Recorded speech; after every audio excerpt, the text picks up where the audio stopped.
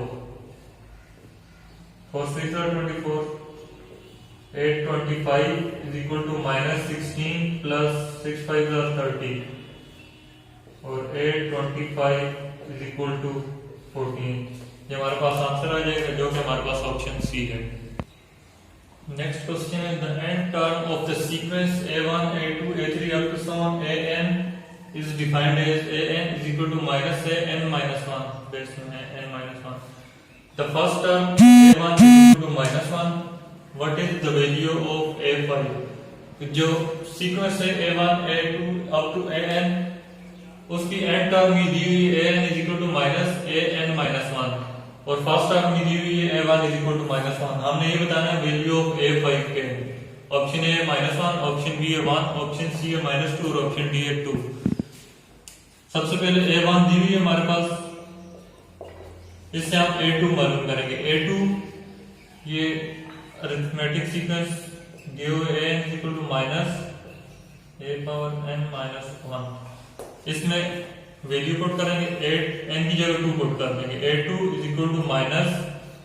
-a2 minus 1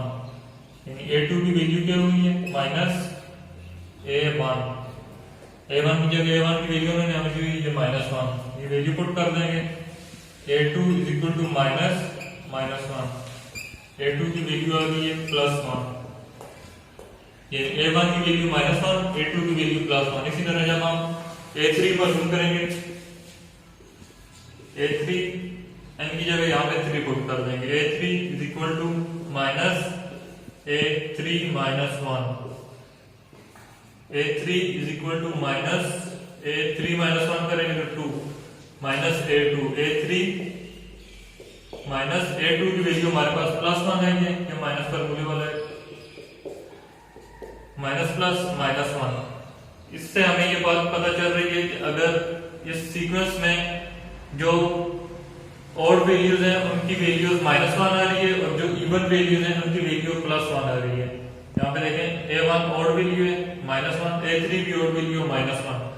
इसी तरह a2 even value है इसकी वैल्यू +1 आ रही है। तो इस तरतीब से हमें ये पता चल रहा है कि जो ऑड वैल्यूज हैं